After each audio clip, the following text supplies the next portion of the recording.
Proverbs 24, verse 27. Kung nasa amen? Tanamaning dogpaliw para sa basa pulong sa Diyos.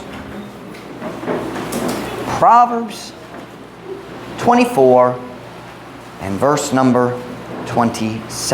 English una sa ikaduha. Prepare thy work without, and make it fit for thyself in the field, and afterwards build thine house. Basaya.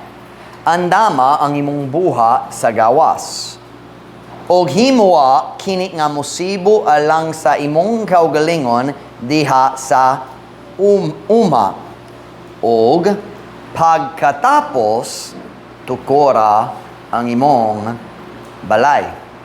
So my message is that last sentence there, afterwards build thine house. Sa Bisaya, pagkatapos tukora ang imong balay. Afterwards build thine house. Magampon na ta, dahil ko mo makalingkod para sa mensahe karong buntag. Now, Father, would you please bless the simple message this morning? Father, I pray, God, you'd fill me with your Spirit and guide my thoughts. I pray, Lord, that the people would be attentive. I pray our hearts would be open to the truth. I pray you'd help me to say exactly what we need. Thank you for the message you put on my heart last night. Now I pray, God, you'd help me deliver it right now. God, you know I need you.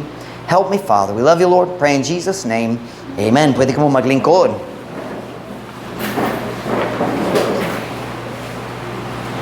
Ang akong hilisgutan karong buntag, pasing dali popular kaayo sa Pilipinas, pero huno-huno ko nga importante kaayo. Karong buntag, ganang kong muhiskot sa usa sa pinakadakong mga rason nga daghang, watch me now, daghang pobre nga tao magpabiling nga pobre. Uyon sa kinaiya sa tao ang kadaghanan sa tao makanunayon nangita sa uban aron basolon sa ilang pagkapobre. Sila mo baso sa government, sa ilang mga ginikanan, sa education system. Ang problema ang DepEd, ang problema ang CHED.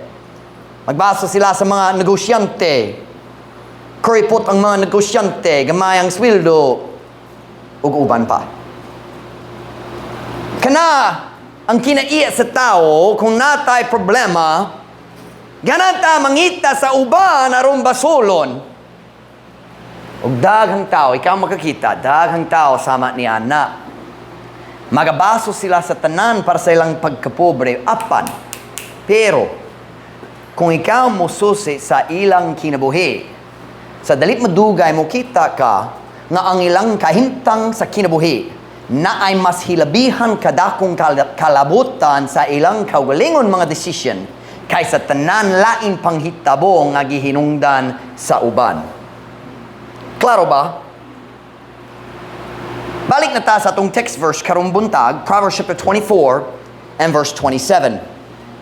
Prepare thy work without, and make it fit for thyself in the field, and afterwards build thine house.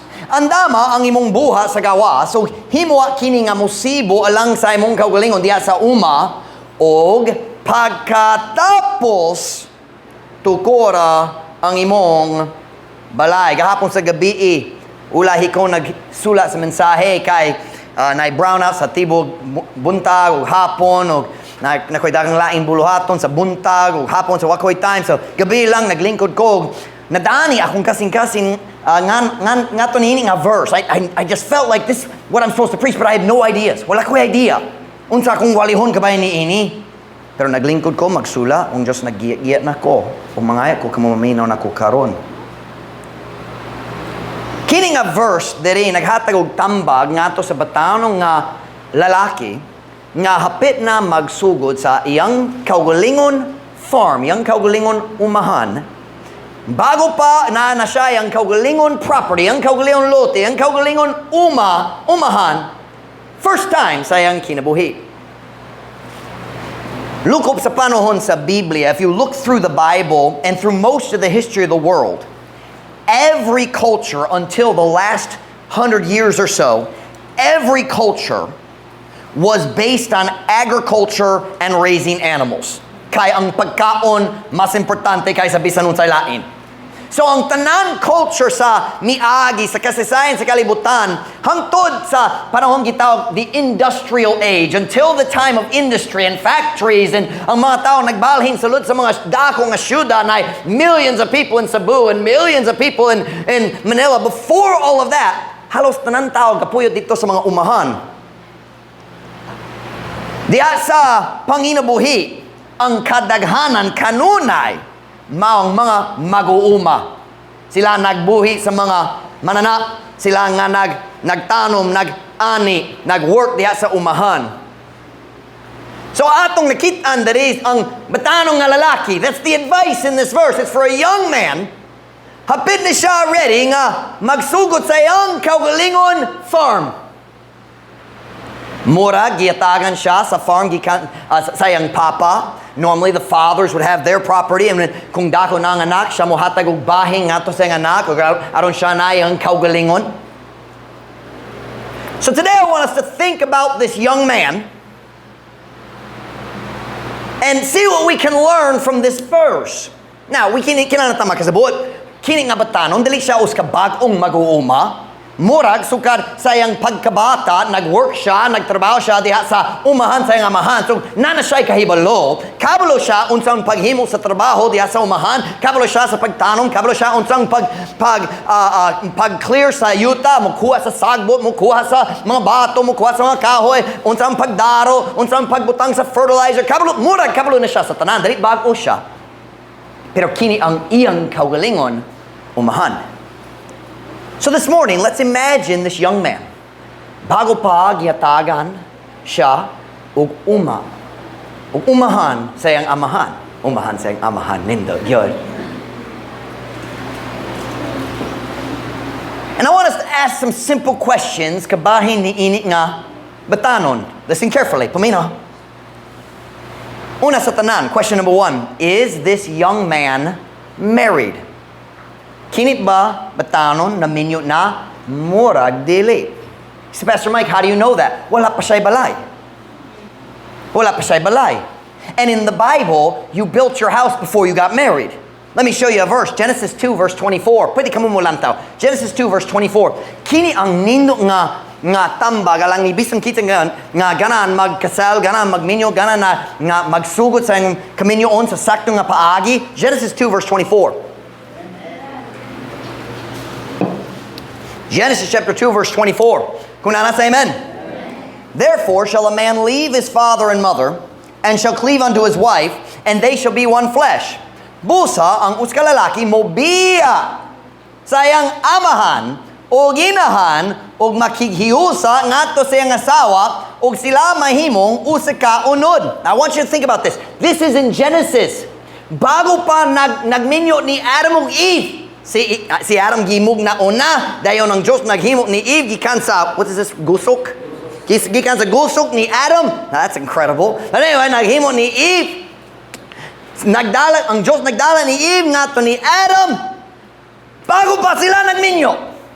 And God says, sa wala pa, before the first couple even had kids, ang unang magtiayon, wala pa anak. And God said, when you get married, leave your parents' house and get your own house. Biyai ang balay sa imong kinikanan o himo ang imong kaugalingon. Why? Kay ang kinabuhi diha sa balay sa imong in-laws lasud kayo. It's God's plan. Get married, move out. Make your own house. And that was Bible culture. Kanang culture sa Biblia. Kung ang tao nagplano magkasal, una siya nagtukod sa iyang balay. So kini nga lalaki, nagtukod na siya sa balay. Wala pa. So naminyo na siya. Wala pa. Am I making sense? We're just kind of logicking a little bit. You got to understand some Bible culture. Question number 2. Is this young man engaged to be married? Something you engaged. gisaad na nga magkasal, murag. Probably by this time, hapit na siya mugaw sa balay sa kinikanan. Nanay ang kaugalingon dapiri, ang kaugalingon umahan, ay ang kaugalingon lote para sa farming, para sa balay. Murag ang iyang kinikanan, dugay na, nag-arrange sa iyang kaminyoon. You understand in the Bible, it was arranged marriage. Ang papa, nag-story sa laing papa, ako na nak, magkasal sa imo ha, nag-uyon sila. Ang mga tao magsulti ka ng, luod. Mas pipila ang mga kaminyoon na bungkag niya ng panahon na. Just saying, love is a choice. Ang gugma maong choice. You can love this.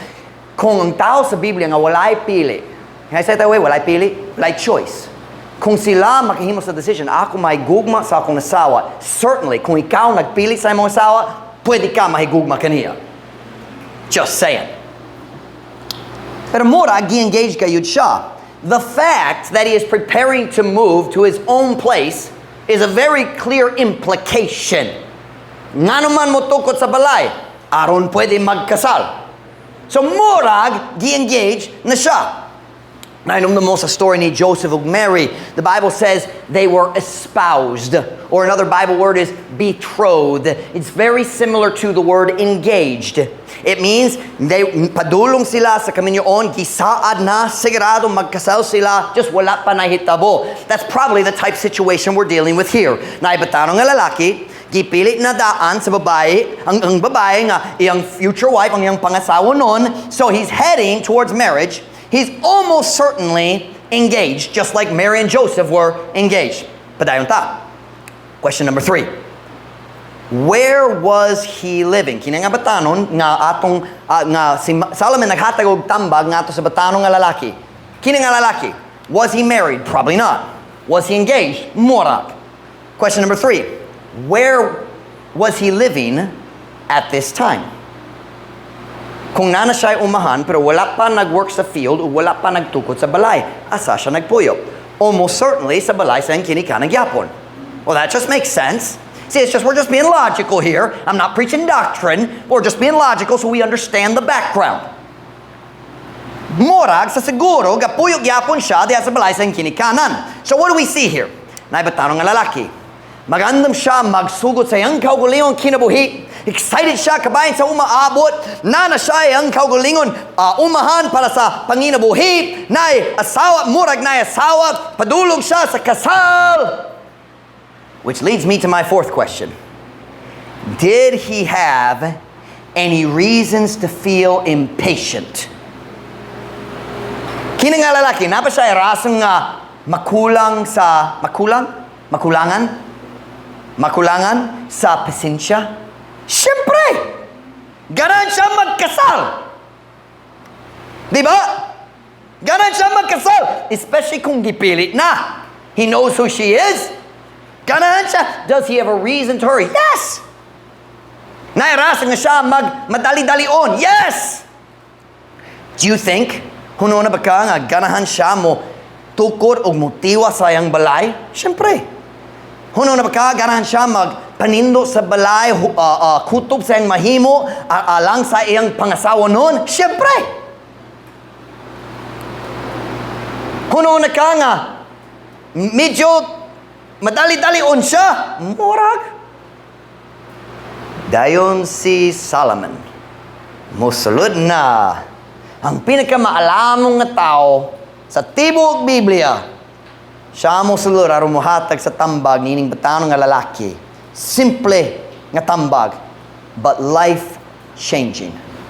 Ang tambag nga naigahom sa pag-usob sa kinabuhi. Sakto?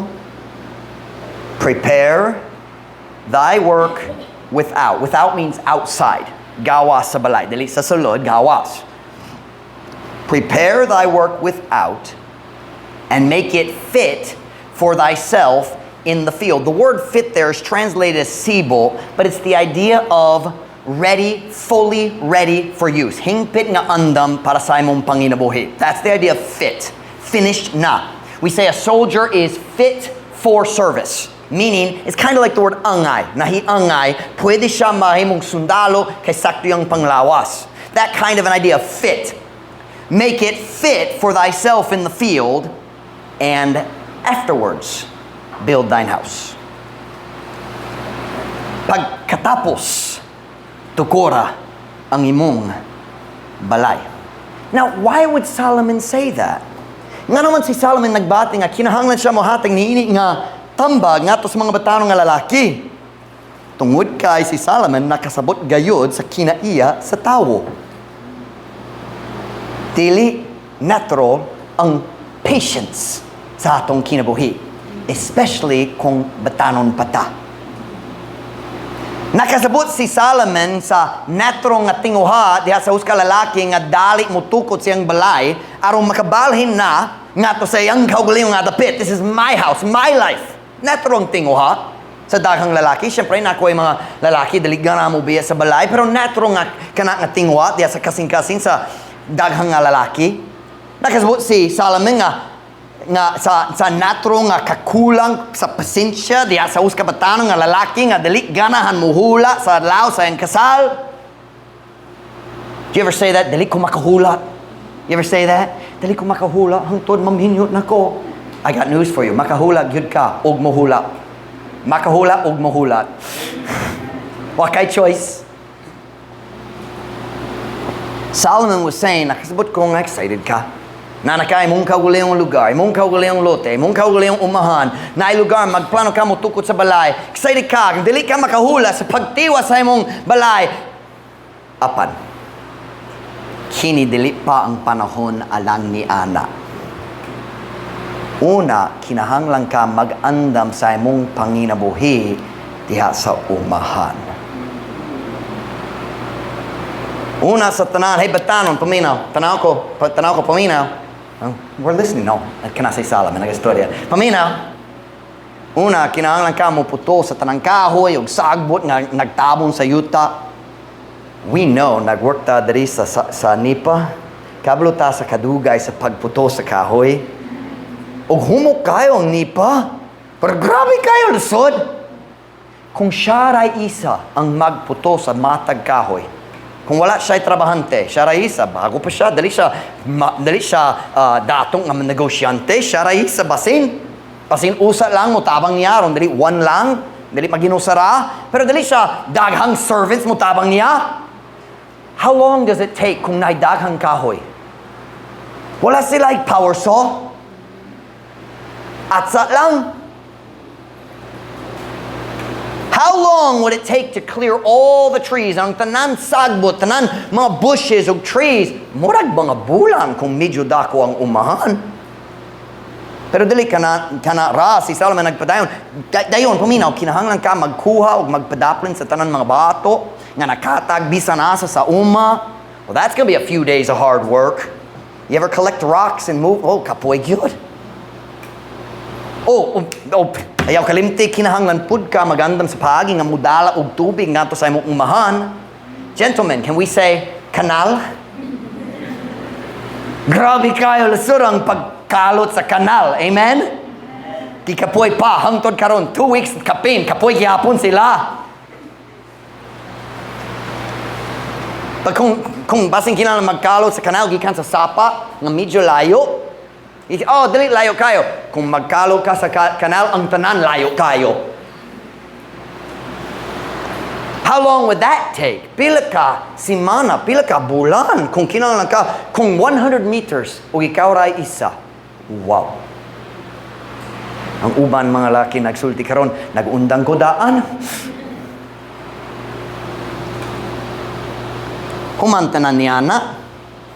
Kinahanglan daro, kinahanglan mag-fertilizer, kinahanglan magtanom. Daghang gayon ang pag-andam diha sa umahan.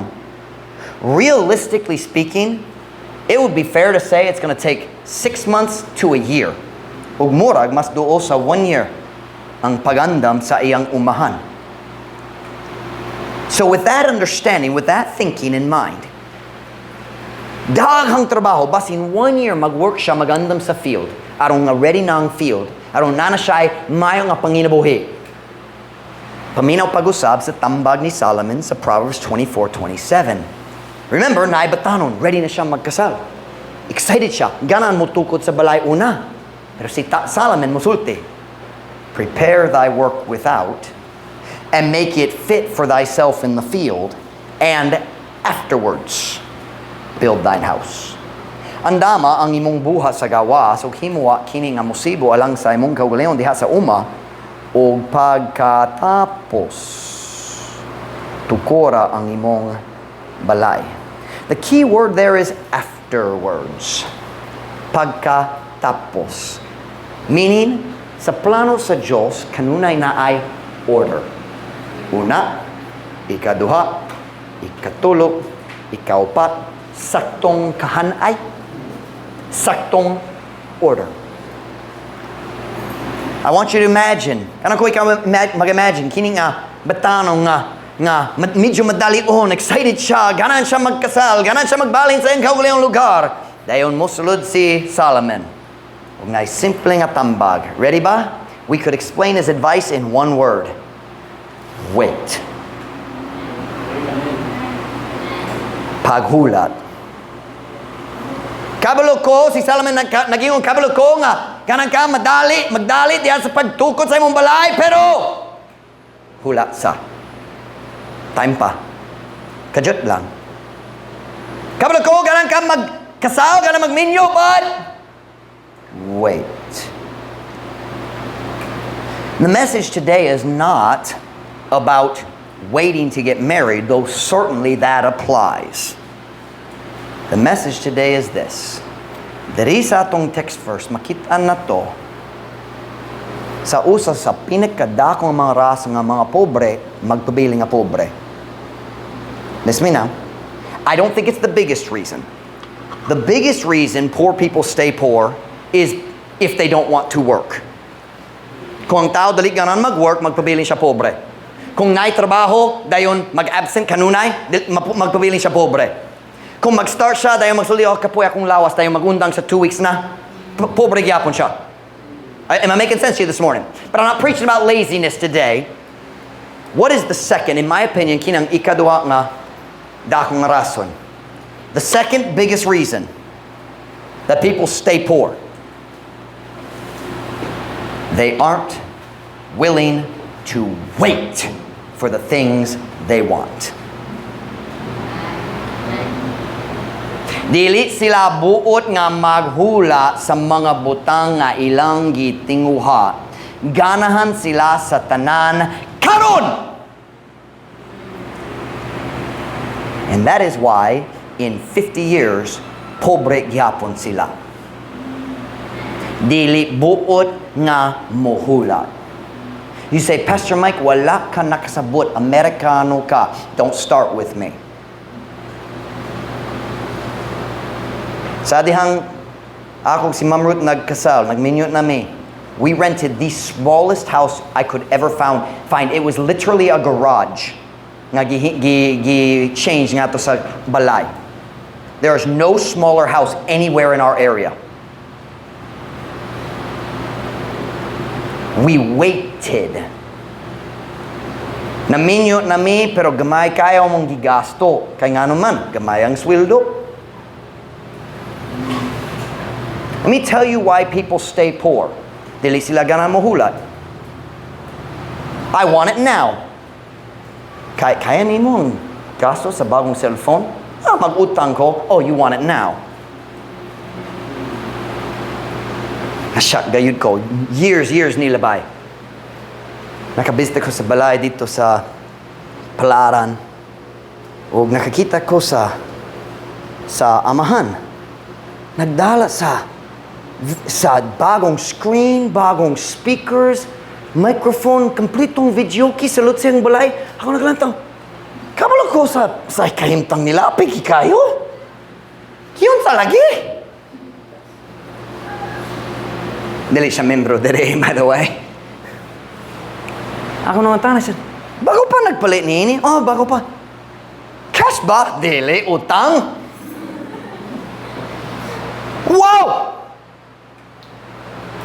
Murag, nagbayad siya gihapon para niya na hangtod karon. 6 years nila ba basin? Murag, nagbayad gihapon. You say, oh, Pastor Mike, na finish na ang term. Oh, pero murag, naghulang pag-usap para magbayad niya na. Sumpay-sumpay ang utang. Di ba?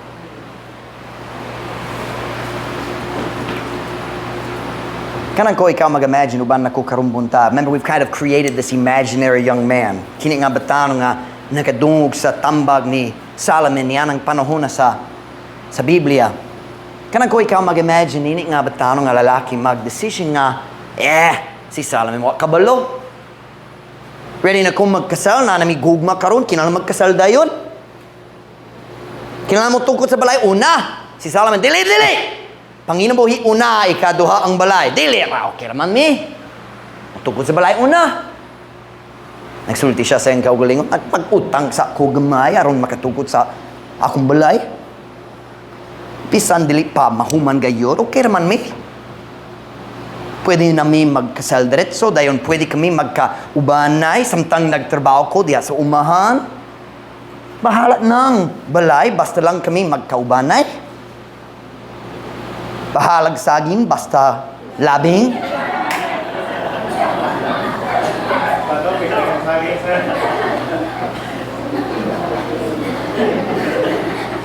But I want to ask a question. Would that really be loving? Mahigugmaong bagayod ka na? Kalabay, tinuod nga gugma. It sounds good kung ikaw us ka klase nga tao nga madali-dalion. It sounds like he's saying, buot ko magsakripisyo lang sa babae nga gihigugma na ko. Diba? But I have a few questions for this young man before he makes this decision. Ako ipipila nga, mga pangatana, alang nini nga, batanon. Sa dali pa siya maghimo nini nga decision, magdali, maguna. Unhon niya ang balay, dayon unya ang umahan. Question. Excuse me, Mr. Young Man, paminaw na ko. Kajot lang. I know, kabala ko, excited ka magkasal. Pero kajot, paminaw, palyok. Una sa tanan. Una sa lahat. Unsa inyong makaon sa unang tuwig samtang ikaw nag-andam sa umahan? Saging. Sunod. Unsa nimo pagbayad sa utang sa balay samtang nag-andam ka sa umahan ug wala pa ginansya? Unsa imong buhaton kung imong asawa maburos na? Unsa nimo pagbayad niya na? Unsa imong buhaton kung ang imong asawa o basin imong baby masakit ug nay doctors ug tambal? Unsa nimo? Now, you don't have to be a fortune teller to answer all four of those questions. Ako makasulti nimo daan kung unsay ang buhaton kabayan kanilang tanan. Tulo lang kapulong. Remember, nag-utang siya para sa iyang balay, kaganahan magdali siya. Tulo kapulong. Unsay ang buhaton para sa tanan laing kinahanglan samtang nagsulay siya magandam sa iyang panginabuhi diya sa umahan. Unsay ang buhaton? 3 words, ready? Dugang pang-utang. Dugang pang-utang. Say, Pastor Mike, what's wrong with that? Kung magbayad ka pinagi sa utang, kanunay, mubayad ka labaw sa uban. Saktong grammar?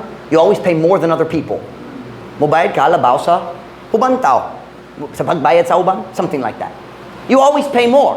Panaglitan. Kung mapalit ka sa rice, sa bugas, diya sa shop.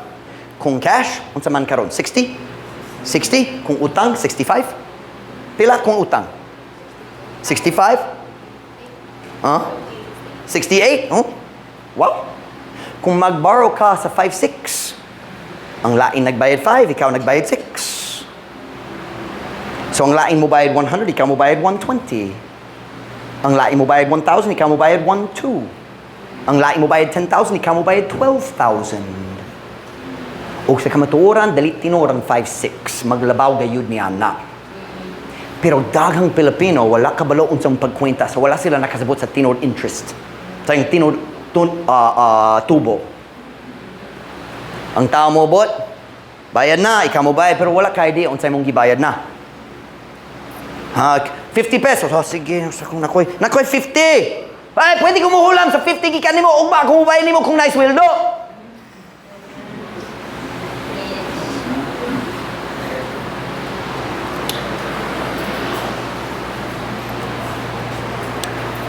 Kung ang atong batanon ini nga story, kung mayo ang iyang batasan ug lig-on siya sa pagtrabaho, dili siya tapulan. Panaglitan kung dili siya tapulan, put siya mag-work, muato siya sa field matag adlaw. I promise you, even if he has good character, watch now, that 1 year, dali siya ganan maghula 1 year, magkasal. Magdalit-dalit siya, dali ka na maghula 1 year. I want it now. It doesn't matter. Wala ko nagastori kabayan sa kasal lang. Pwede magastori ta kabayan sa cellphone, kabayan sa laing-laing gadgets, kabayan sa saninas, kabayan sa snacks. I want it now. Pero kung tungod niya na 1 year, I promise you, it will take him 10 years to recover from that 1 year. O kung tapulan siya, kung wala siya batasan, he will be in debt for the rest of his life. Na siya'y utang, magsumpay-sumpay sa utang, hangtod mamatay siya. Magkuha sa sweldo, halos tanan mo atong nga to sa 5-6, nga to sa imong loan, nga to sa imong app. Nagdumo ko sa mga apps para sa pagpahulam. Paminaw na. Kana mao ang mga dato nagpahibulo sa mga pobre. Kana mao good. Pero yaw pagbasok kanila, sila ang bright, ang mga tao naghulam ang butol. Ouch. I said hulam. Don't get mad at them. Sila ang nagandam sa umahan una. Sila nagtukod sa balay ikaduha. Para nila ang panginabuhi una, ang comfort o kalingawan ikaduha. Sa karon sila na kalingawan ikawala. Man, makahimo kog poem karon.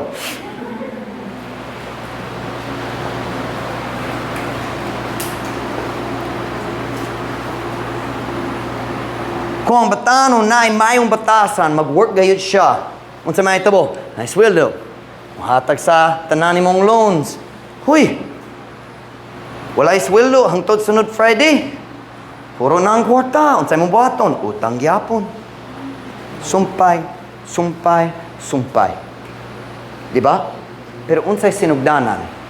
Way back here, dili siya ganan maghulat.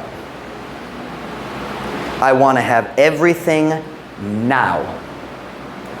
Kanan ko sa tanan, maayong butang karon. O kana nga tao magpabiling pobre hangtod mamatay siya. Don't get mad at me. Pastor Mike, Amerikano ka. Don't start. Tao ko. O dili ang tanan Amerikano dato. That's not true. Kuyog nga ta sa US, mo kita ka daghang tao dali dato. So ang tanan Amerikano na ilhan nako, dato cute. Siyempre, ang mga pobre walay kwarta para sa airfare aron magabot diri. Nga naman wala pa ka nagbisita sa US. Walay kwarta para sa airfare. Diba? So nga naman ang mga pobre dali mo sa Pilipinas, wala sila'y kwarta.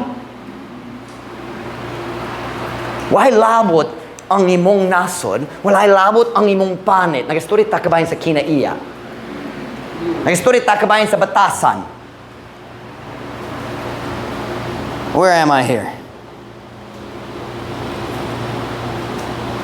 In my opinion, gawa sa katapulan, kini ang pinakadakong rasa ng mga pobre magpabilin nga pobre. Dili sila ganahan maghulat. And by the way, it's not just the beginning. It is a habit. Kana ang batasan nga magpadayon sa ilang tibok kinabuhi. Ang lain tao na snack, ganahan pud ko. Pero kung wala kay budget, nga naman ikaw nagpalit. Kinahanglan ka sa pamahaw, paniutok, panihapon. Dili ka kinahanglan sa banana cue. Kung nakay utang, o nagpalit ka sa banana cue, nahay problema sa imong hunahuna. O gamay na ni, kana ang problema. Ang gamay, mahimong dako, dihas imong paggasto. Apan diha sa pagpugong, Moda ko ang kwarta mo.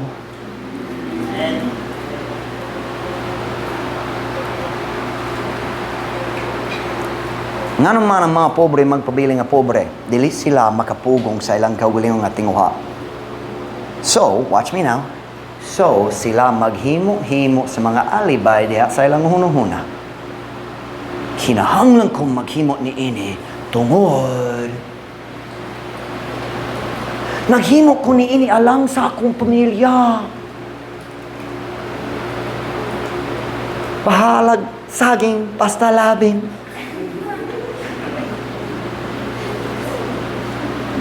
Ako musad kanimo. Kana nga hunahuna. Dili mag-work human sa 3 months. Kapoyong jud ka sa mga saging. Og sa batasan sa banang nagipili nimo nga dili ganan mag-work.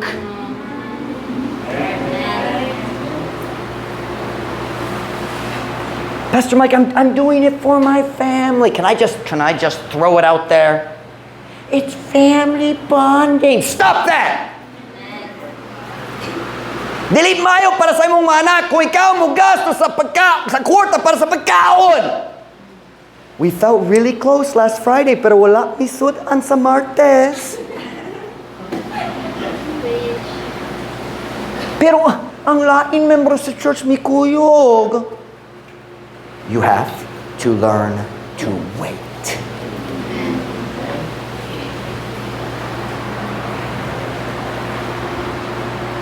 Permanente ang pagkapobre sa tao nga dili makapugong sa iyang kaugalingong tinguha. Pangutana. Ikaw magsulti, Pastor Mike, apiki gayura mong kahimtang, maglusod mi matag simana, na sweldo sa Friday or basin sa 15, o basin 10 o 25, depende sa asa ka nag-work. Pero kini mong sweldo, kanuna ang pipila ka adlaw dito sa katapusan hangtod mo but na sa payday. Those last few days, wala mi kwarta, piki man. Ako pangutana. Pilat ba ay mong gigasto sa snacks? Ako makatubag para nimo. Wala ka kabalo. Can you tell me how much you spent on snacks? The answer is no. Pila pa mong gagasto para sa banana Q, o uska coke dere, o money dere, o lain-lain. Pila pa? Wala kakabalo. So, iya pagreklamo ka ba sa piki nga kahimtang?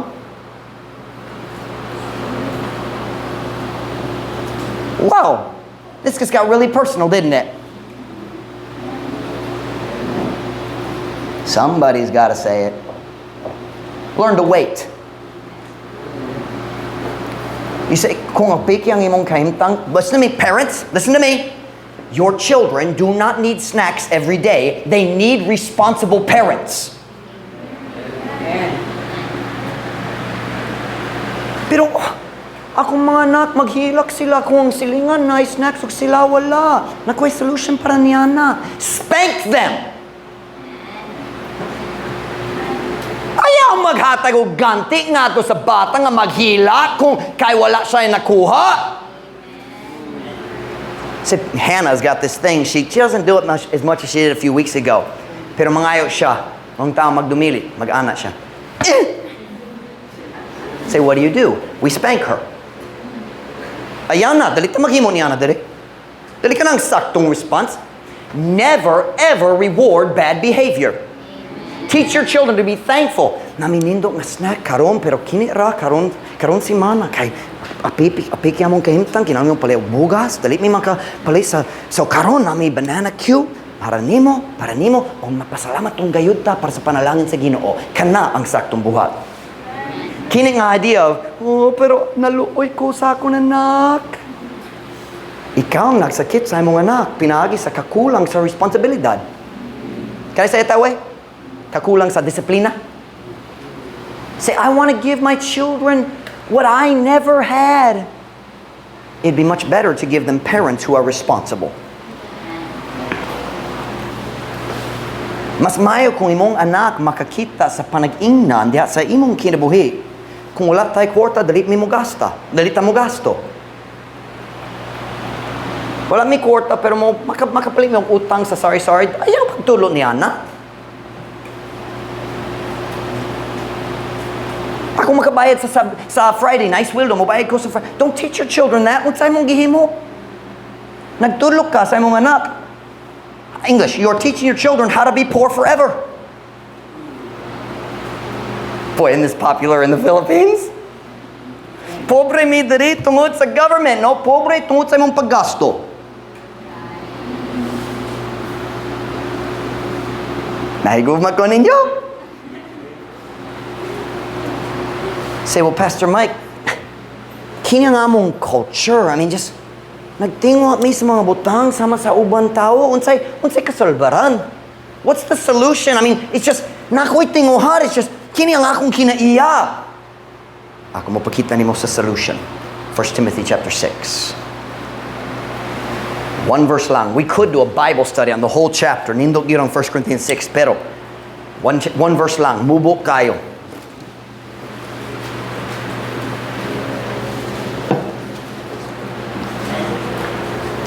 1 Timothy chapter 6, verse 6. Now we finally get to Bible doctrine. Everything else is illustration and introduction. Karon Bible doctrine. 1 Timothy 6:6. Kunana say amen. But godliness with contentment is great gain. Apan ang pagka-Diyos nun, uban ang pagka-kontento, usa kadako nga ginansya. What is contentment? Contentment is simply deciding that I will be happy with whatever God chooses to give me. Ang pagkakontento maong decision nga ako malipayon bisan unsa ng Diyos mohatag kanako. That's contentment. I only, watch now, here's contentment. Let me tell you what contentment is. I only want what I already have. Ganahan ko, how do I say that? We talked about this, and I didn't type it. Ganahan ko, niyana nga nabatunan na nako. That's contentment. Contentment. It's the opposite of covetousness. Covetousness is, dili ko pwede magmalipayon kung dili ko makakuha niyana. Contentment is, oh yeah, that would be nice, pero dili ko kinahanglan, malipayong yapon ko karon. You say, Pastor Mike, what do you want that you don't have?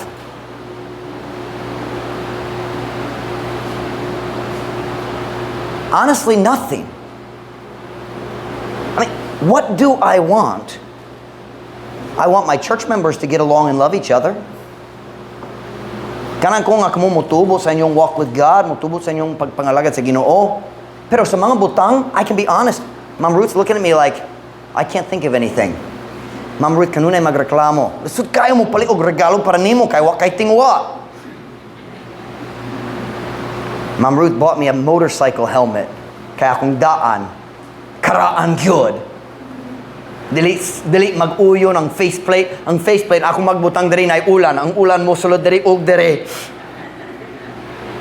Ang tanan lining sa sulod na ako magkuha, the lining would fall out on the outside. Not like completely, but naghangin man. Daan gyud siya. 7 years, morag sukad nabot may diri. I think 7 years na mo. Nga naman siya nagpalit. Kay kablo siya.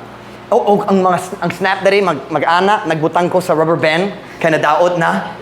Have you ever done that? Tinuod Pilipino ko. Ang tinuod Pilipino, makaayo sa bisan unsa kung na siya'y bamboo o interior. Makaayo siya bisan unsa. Tinuod ba? Kanang pagka-break sa Pilipino. Nay bamboo, nay tire interior, okay naman ko, makaayo ko sa tanan. Ang aeroplano, makaayo ko niya na sa bamboo lang. Ako ang rubber band, duct tape, okay naman. Butang dari.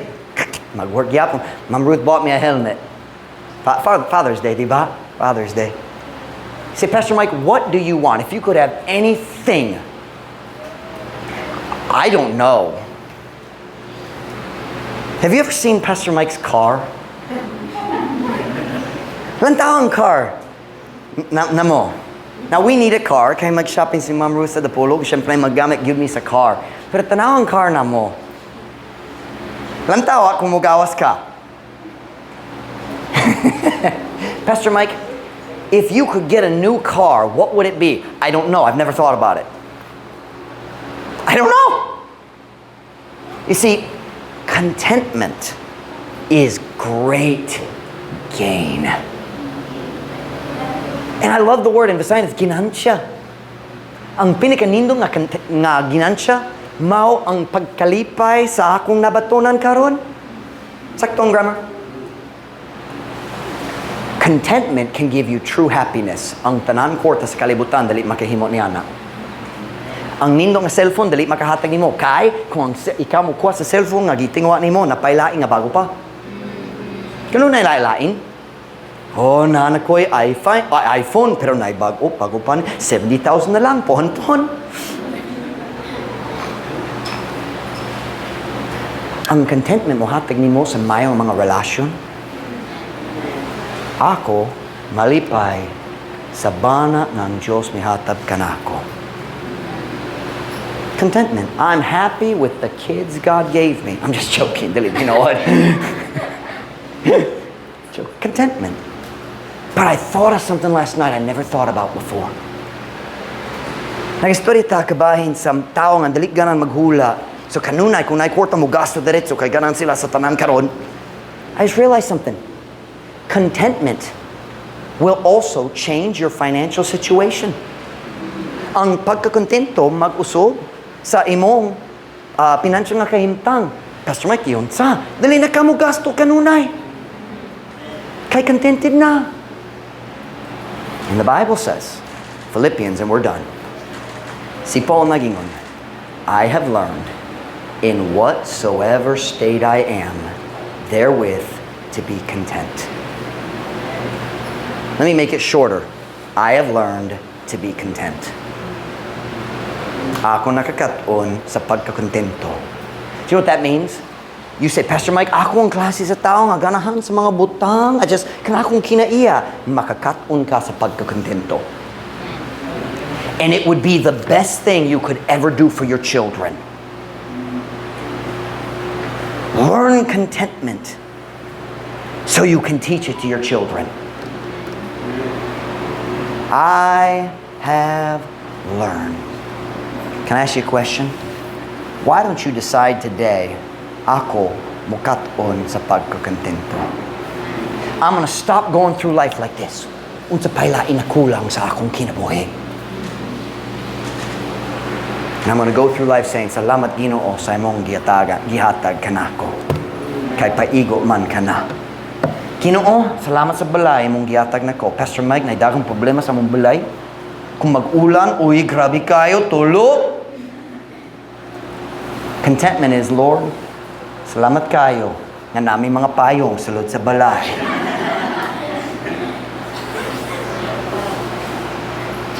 Contentment. Makakaton ka sa contentment. I want every head bowed, every eye closed. Dugo na mga ulo, piyong mata.